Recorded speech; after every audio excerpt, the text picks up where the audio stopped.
పెళ్ళనే బంధం జీవితాంతం తోడుగా ఉంటానన్న మాట. కానీ అదే బంధంలో మరో వ్యక్తి ప్రవేశిస్తే పరిస్థితులు ఎంత ప్రమాదకరంగా మారతాయో చెప్పే ఘటన ఇది. కట్టుకున్న భర్తను అడ్డు తొలగించాలనే ఆలోచన, ఇంట్లో కాదు బయట యాక్సిడెంట్ చేయించి చంపాలని ప్రియుడికి పంపినట్లు చెబుతున్న వాట్సాప్, ఇన్స్టాగ్రామ్ మెసేజ్లు. ఆ చాటింగ్ను చూసిన భర్త ఒక్కసారిగా షాక్ గురయ్యాడు. తన ప్రాణానికే ముప్పు ఉందంటూ పోలీసులను ఆశ్రయించాడు. మహబూబాబాద్ జిల్లాలో సంచలనంగా మారిన ఈ వ్యవహారం వెనుక అసలు నిజాలేంటి?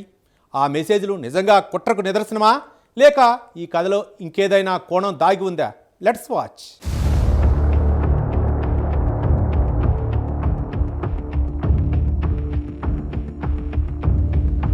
ప్రేమతో మొదలైన దాంపత్యం, అనుమానాలతో నిండిన జీవితం చివరికి కట్టుకున్న భర్తను యాక్సిడెంట్ రూపంలో హత్య చేయించాలని ప్రియుడికి పంపినట్టు చెబుతున్న మెసేజ్లు. ఇంట్లో కాదు బయట ఎవరితోనైనా యాక్సిడెంట్ చేయించాలని వాట్సాప్, ఇన్స్టాగ్రామ్లో జరిగినట్టు చెబుతున్న చాటింగ్. ఆ చాటింగ్ను చూసిన భర్తకు ఒక్కసారిగా కాళ్ల కింద భూమి కదిలిపోయింది. 2016లో మహబూబాబాద్ జిల్లా డోర్నాకల్ మండలం చిలుకోడు గ్రామానికి చెందిన గాదె రాజేశ్వరరావుకు సూర్యాపేట జిల్లా రాఘవపురానికి చెందిన యువతితో వివాహమయ్యింది. పెళ్లి తర్వాత దంపతులు ఖమ్మం జిల్లా ఏదులాపురంలో నివాసముంటున్నారు. కొన్నేళ్లపాటు వారి సంసారం సాధారణంగానే సాగినప్పటికీ కొంతకాలంగా భార్య ప్రవర్తనలో భర్త మార్పులు గమనించాడు.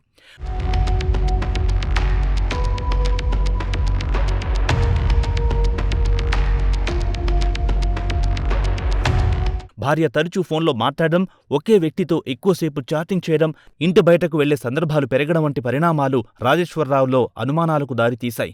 ఆ అనుమానాలు నిజమా కాదా అని తెలుసుకోవాలనే ఉద్దేశంతో ఆమెతో సన్నిహితంగా ఉంటున్నట్లు భావించిన వ్యక్తిపై రాజేశ్వరరావు నిఘా పెట్టినట్టు తెలుస్తోంది. దీంతో భార్య, ఆ వ్యక్తి మధ్య సాన్నిహిత్యం ఉందన్న అనుమానం మరింత బలపడింది. అయితే అసలు ట్విస్ట్ మాత్రం భార్య మొబైల్ ఫోన్ను పరిశీలించిన తర్వాత బయటపడింది. ఫోన్లోని వాట్సాప్, ఇన్స్టాగ్రామ్లో చాటింగ్ కనిపించినట్టు చెబుతున్న కొన్ని మెసేజ్లు రాజేశ్వరరావును తీవ్ర షాక్కి గురిచేశాయి.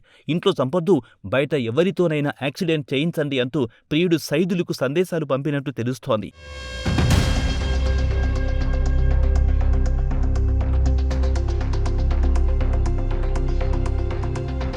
ఈ మెసేజ్లే ఇప్పుడు మొత్తం కేసులో కీలక ఆధారంగా మారాయి. అంతేకాకుండా పని పూర్తి కాకపోతే తానే ఆత్మహత్య చేసుకుంటానని ప్రియుడిపై ఒత్తిడి తీసుకొచ్చేలా కూడా సందేశాలు పంపినట్టు సమాచారం. ఈ చాటింగ్ నిజంగానే జరిగిందా? మెసేజ్లు ఎప్పుడు పంపబడ్డాయి?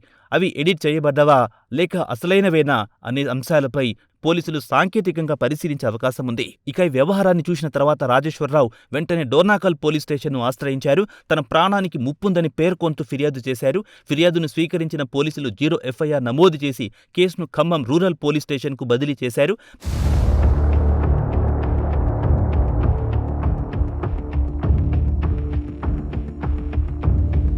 ప్రస్తుతం అక్కడి పోలీసులు అన్ని కోణాల్లో విచారణ కొనసాగిస్తున్నారు. ఈ కేసులో మొబైల్ ఫోన్ అత్యంత కీలకంగా మారే అవకాశం ఉంది.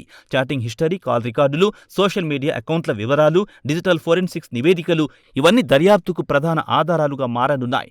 అదే సమయంలో ఫిర్యాదులో పేర్కొన్న ప్రియుడు సైదులు పాత్రపై కూడా పోలీసులు ఆరా తీసే అవకాశం ఉంది. ఇక ఈ కేసు మరోసారి సోషల్ మీడియా పరిచయాలు, వ్యక్తిగత సంబంధాలు, కుటుంబ విభేదాలు ఒకేసారి కలిస్తే ఎలాంటి పరిణామాలకు దారితీస్తాయో చర్చకు తెరలేపుతోంది. అయితే ప్రస్తుతం వెలుగులోకొచ్చిన అంశాలు ఫిర్యాదుదారు ఆరోపణలు మాత్రమే. వాటిలో నిజాలను నిర్ధారించాల్సిన బాధ్యత దర్యాప్తు సంస్థలపైనే ఉంది.